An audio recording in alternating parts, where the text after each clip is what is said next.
Welcome everyone. So the other day I just made a video talking about the best budget Android phones and talking about which ones I think are probably the best bang for the bucks, but I wasn't necessarily just looking at the price. I was looking at how good of a phone and probably the best phone you can get for some of the cheapest prices. And I know that sounds like kind of the same thing, but it's a little bit different because these phones, especially in this specific list that I labeled now, aren't the cheapest iPhones. They're kind of expensive. I did put, like, if you want to get the absolute cheapest, I'll save it to the end, but some of these might seem more expensive, but they're probably the best ones that I would recommend if you want longevity, performance, and all that good stuff as well, because you don't just want to spend $30 on a phone. You can get an iPhone 5S for like $35, but that's not really going to be that good of a phone compared to something like an iPhone 11, so kind of keep that in mind. So with that being said, this is all my opinion, but the very first iPhone, and probably in my opinion, the best budget iPhone and one of the best budget phones right now in 2020 would definitely be a used iPhone 10. Now this phone, or you can get a certified refurbished too, it doesn't matter. Now this phone, in my opinion, has so much value in it that it is crazy. Now this was the first generation of basically an all-screen iPhone with a notch excluded and all that stuff. And what was interesting though is that even back in 2017 when this thing came out, I was kind of scared to get it because, first gen technology, you kind of want to wait a, version or two. But the iPhone 10 has held up so well. There were some issues early on, but most of those have been fixed, and things can still happen. Things can break, screens can crack, cameras can go bad and all that stuff. But for the iPhone 10, for the price that you're going to pay for it, I think it's a tremendous value in my opinion. And I will leave all these phones a link down in the description below so you can get them on Amazon and help support the channel at the same time. If you want the cheapest prices, I would probably recommend eBay. But this phone has so much value inside of it. I was using it even up until last year. Performance was great. The cameras are awesome. The battery life is kind of the only thing that's kind of a little iffy on it, but even then, it's really not that big of a deal. If you're looking for an iPhone in 2020 and you currently own like an iPhone 7 or an iPhone 6 or 5S or something like that, getting an iPhone 10 would definitely do you much better in the long run, in my opinion. And you can probably pick them up for less than $400 on eBay, and I would highly recommend you guys to do that. It's a very good valued phone in my opinion. Now the next one is kind of associated with it and kind of not. They both came out at the same time, and this one is the iPhone 8 Plus. Now this phone is also a very good phone in my opinion. It brought a lot to the table, but it was kind of just like a refresh of the iPhone 7 Plus, bringing some new capabilities, a new design a little bit. But at its core, a lot of people didn't like it, or not even that they didn't like it, they just kind of overlooked it because the iPhone 10 came out and the iPhone 8 Plus kind of became a budget iPhone in a way, if you think about it, which is really weird. Now with the iPhone 8 Plus, you're getting, first of all, still a good display in my opinion. The 5.5-inch display is still great. I don't think there's really anything wrong with it. The bezel on it might be the only thing that deters a lot of people, but in my opinion, this phone still has a lot of capability. Ever since I used it, I use this phone so much. Every time I made a video on my second channel, even on my main channel, I almost, for a while used the iPhone 8 Plus because it was a very good device and it looked really good, and I still liked home buttons. I still like them sometimes, but the screen is still great. Like I stated, it feels like a very hefty premium phone in your hands.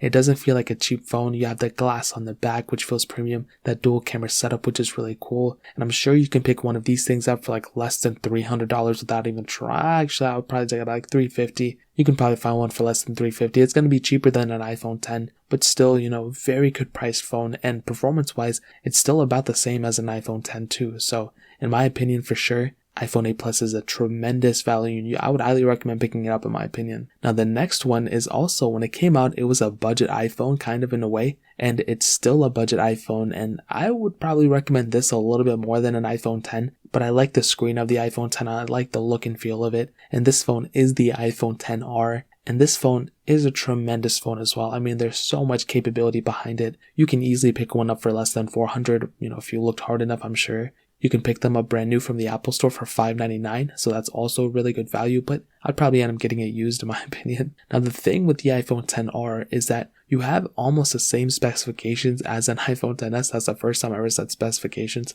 You have the same type of almost performance as the iPhone 10s, just 1 gig less of RAM, but that screen is still great. That 6.1-inch display, which at the time didn't look too good, but now, people have grown into it. The performance, like I said, is tremendous. Anything you do with it is going to be able to handle it perfectly fine. I've ran so many things on this phone. Every time I pick it up and mess with it, it's great. It runs iOS 14 great. Basically, all these phones that I listed before too, I installed iOS 14 on them and they work perfectly fine. I've literally had no issues at all. The single camera setup, even though it is a single camera, still holds up very great. I mean, I've had no issues with it. Portrait mode is awesome. The best thing about this phone though is the battery life. The battery life on this phone is extremely great and I like it a lot. Yeah, if you wanted to go get the iPhone 11 Pro or Pro Max, those things are going to have better cameras because they have more camera sensors and all that stuff. But even the single camera setup with the iPhone XR really isn't that bad. If you're not somebody who plans on taking, videos of everything and filming documentaries and everything like that on your phone, I think an iPhone XR is probably going to be good enough for a majority of people out there. So that is a phone that I would highly recommend to a bunch of people. The next one,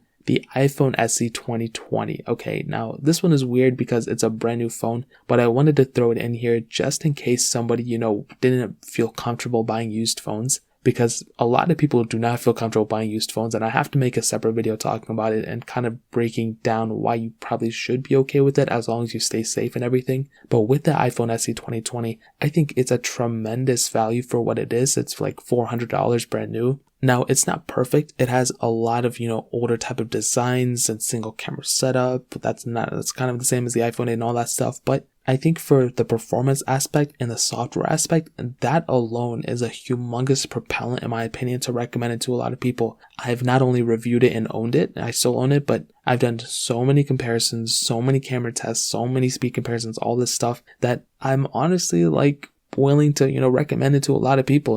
I mean, every time I test a phone like this, usually it ends up being pretty good if I spend a majority of time doing it. And it's a good performing phone. The camera is pretty good as well. The only downside would probably be the battery life and maybe the older design. But other than that, if you can get over those two things, it's a tremendous phone in my opinion. And for a $400 brand new device, keep that in mind, brand new, it's a great value. But even then, I would still recommend buying an iPhone XR or iPhone 10 in the used market, but totally up to you. Now, these last two phones are the bottom tier when it comes down to price, but they're still great phones in my opinion. But if you're trying to go for the cheapest, best priced iPhones ever, these two are the ones that I would probably recommend people to just go get these if you want the cheapest iPhones that I would probably recommend. And these two are the iPhone 6s and the iPhone SE first generation. Now, there are iPhones cheaper than these, like the iPhone 6 and the iPhone 5 and the iPhone 4 and stuff. But at that point, I would just probably recommend staying away from those. Those are older phones. Those are going to be unsupported. Even though the iPhone 6 is still kind of getting software updates, it's not necessarily a phone that I would recommend to people to buy just because of the older hardware inside of it. The cameras aren't that great, and the possibility of, things going bad. The battery could go bad, the cameras, the screen, the logic board, all that stuff. There's so many components in there, and older phones sometimes tend to have more problems than newer ones, so keep that in mind. But the thing with the 6S and the SE is that, first of all, they're still getting software support, which is tremendous. I really like that a lot. And even with the 6S and SE, they kind of fixed a lot of issues that were happening with previous generations of iPhones. And I think all iPhones before the 6S and SE are kind of the same to me. They kind of mush up together. But every phone after the 6S and SE have just been baller in my opinion. They've improved a lot over time. So the SE I think is a much more stable and much more capable phone than the 6S, to be honest. With the SE, I feel like every time I pick it up, it's not like, it just seems much more stable in my opinion. And I think it honestly is a little bit faster than my iPhone 6S as well. But my iPhone 6S is a tremendous phone still. I mean, it's a great, and that's why I put these two things together, because they're more similar than not. There's just a couple differences. The screen sizes are different, the battery sizes are different, but other than that, almost exactly the same for the most part. The best thing about these phones is that they're still getting software updates, and that's really the major thing. You can pick both of these things up for like less than $100 easy. I'm sure you can get an iPhone SE if you look really hard enough for about like $60 to $70, and an iPhone 6S you can probably pick up for around $100, maybe even up to $120, just depending on the quality and the accessories that come with it and everything. But these two phones, if you're trying to get the cheapest iPhone for the best budget price that I would recommend, the 6S or SE is probably the best ones to go. So that's really pretty much it. If you guys have any other questions or anything, let me know in the comment section below. Hit that like button, that would mean so much, but definitely hit that subscribe button. Every single subscriber that we get really does count. So it means so much if you guys could hit that. Like I said, all these phones are listed down in the description, so if you want to pick them up from there, you can help support the channel at the same time. Also check out the other links down in the description as well. My Twitter, my Instagram, my second channel. More importantly than everything else, I love every single one of you guys. Hopefully I'll catch you guys in the next video. Peace out till then.